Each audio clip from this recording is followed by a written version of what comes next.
Hello music friends, this is Anthony from Maestro Music Centers in East Meadow, Long Island. And I'm going to give you a lesson today on chords. Doesn't matter what you're playing on. I'm on a Lowrey today, EY 400, which is the new Inspire model.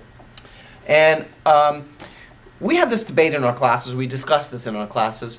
Piano players, when they talk about chords, if they do play chords, chords are a combination of notes, usually 3, but can be 4 or 5 notes, could be more. Base them with the lowest note, meaning the pinky, being played on the name of the chord. So if it's C chord, they use C note as the bottom.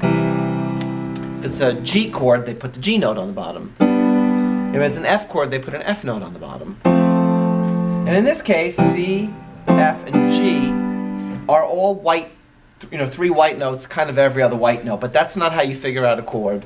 That just happens to work out for the scales that we're playing in. Other chords may be more complex and may have black notes or things in them. Chords are made up basically of steps. Okay, the easiest way that I explain it to people that a major chord are made up of a combination of 2 steps. The first one I call a major step, which you take the letter name of the chord that you want and you count up. You got to include black keys in this. 4 notes. 1, 2, 3, 4. Okay, then you step on top of that a minor step, which is 3 steps. 1, 2, 3. So if you add a major step 4 notes plus a minor step 3 notes, you'll come up with the 3 notes of the chord, which in some cases will put a black note in. It doesn't matter where you start, this will always work.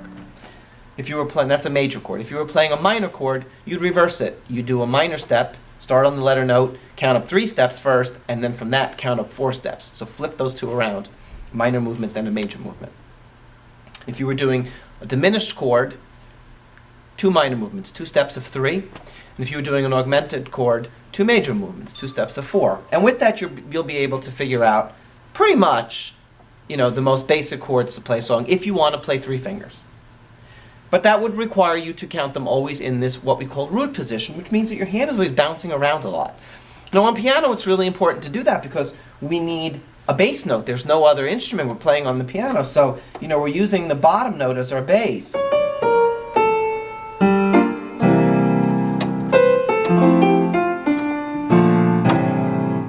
Okay? Sometimes you see piano players move.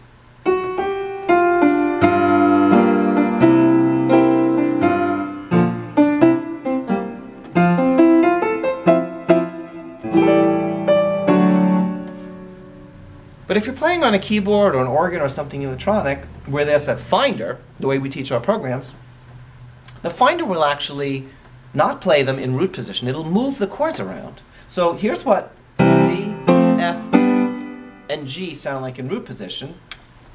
And there it is with the finder.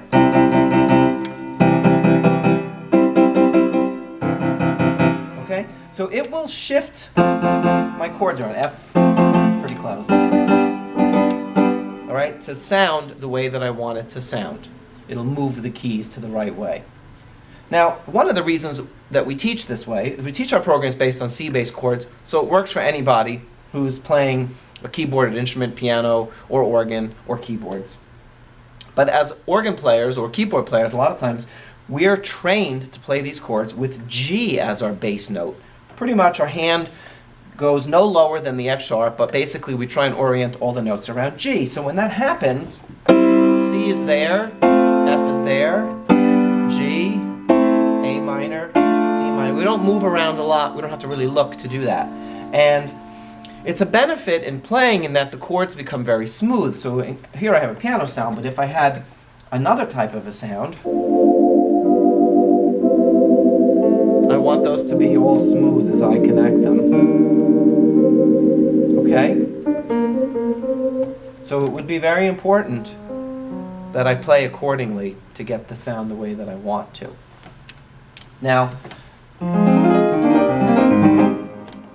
if I'm using automation, then I can figure out the chords really simply. If it's a major chord, I just play the letter of the chord. C, F, G. On a Lowrey actually has little colored lights for C, F, and G to help you orient where your hand goes. But I just press that down. If it's a minor chord, I take that note, And the same thing I said before, I count up 3 steps to the right, and I play those 2 notes together. I make a minor movement, basically. And that gives me all the minor chords. I don't have to know the notes. I'll learn them, but if I figure out what they are, it'll be easy to do it. And if I want to do a 7th, I play the letter name of the chord I want, but I count down to the left 2 steps. So let's say C has B flat with it. And that makes it very simple to figure out and find chords that I need to play. But again, we don't want to move our hand too much. So we teach a program at the most basic point with our pinky oriented on the note of C. If you're a little more advanced, you may have your pinky oriented on the note of G. Either way, if you use automation, and I need to prove the point sometimes, let me pick a rhythm style. Let's do a very basic piano pattern. Okay? Get the drums out. This is pretty simple. So here's my quote-unquote one-finger chords.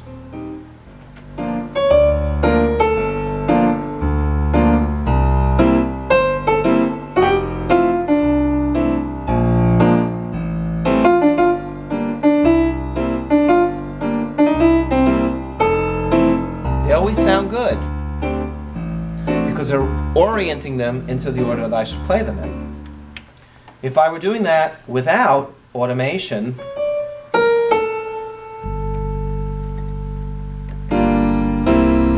again, turning the automation off a minute, I move my hand to get the same sound. I'm oriented with G on the bottom. It's a G minor 7th, there's a C 7th. With automation, G minor 7, C 7. I move lower, but the sound actually went up. G minor 7, C 7. It doesn't matter where you go on the keyboard. Okay, well, unless you have something going down. G minor 7, C 7, G minor. Okay, it automatically is figuring out the chord and where that's supposed to go. And one of the reasons it does that is that you sound really smooth when you play, and you sound like you have a better skill set, perhaps, than maybe you actually do at this level. I would like this jazz guitar. Back in the 1980s, Lowrey had a model called the MX-1. I had one used when they became a little less expensive on the marketplace. They were very expensive. First instrument that ever had fully automated backgrounds. It was magical when you heard them. And this particular rhythm style is very close to one that instrument had, and I had mine for 18 years, so I played a lot of, there were only 12 styles on it, 12. I think there were maybe 18 rhythms, but there were 12 styles, not many. So, you know, a lot of the rhythms are now in these new ones, but I always liked this one.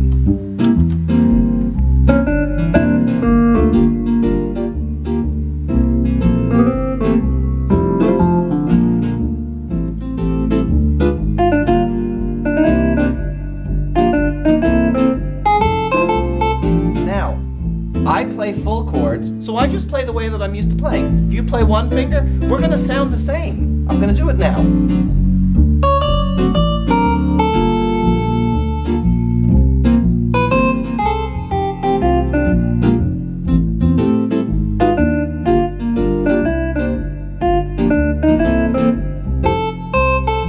can move all over the keyboard, they're always going to sound right. They're going to put it into the little grouping that we would play.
fake it.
So it does not matter. It's not in the fingers. When you hear a lot of times people playing and they're using all the stuff, it doesn't matter how much skill you've put into it. It's all in the instrument. It's giving you all.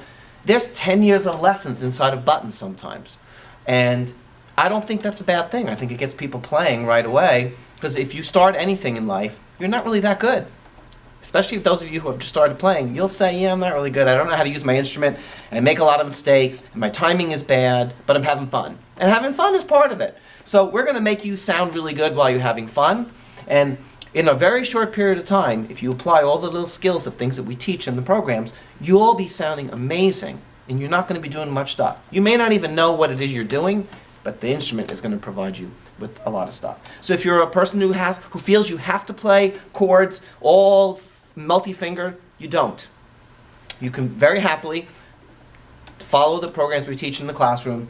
You can orient yourself around C. It doesn't matter. The instrument is going to always correct it and make you sound excellent. All right? So, you know, I have some skill. I played a while. I don't play quite as much as I used to. I play for this, but not, you know, I don't play outside of the store, and I play for lessons, which is very basic stuff for me. But I like to have a good time too and have a little bit of fun. So, you know, I play my songs, I pick the stuff that I want to use. Fake It is an awful lot of fun. If you have one of the new Lowreys, most of the new Lowreys have the Fake It button on it. Almost all, except the very entry-level model, have it. You just press keys, and it basically looking at whatever the chord is in the left hand, and it helps you improvise. In this case, on this one and on our Liberty, which is the top of the line model, it's automated. So if you press and hold the black key, it'll do a pattern that will match whatever rhythm you've selected. Each rhythm has a different pattern, and the chords. And you can play both split and upper keyboard at the same time, and they're playing different patterns. So it can be really, really kind of cool, kind of fun to use if you have that function. So I like it. And the name is a big ha-ha. People get a nice laugh out of, you know, faking it. Are you faking it? I'm faking it. Faking it. So have a good time. So, chords. All right, I hope that gives you some context. And keep coming to class because we're giving you a lot of stuff in our classes. All right, have a great day.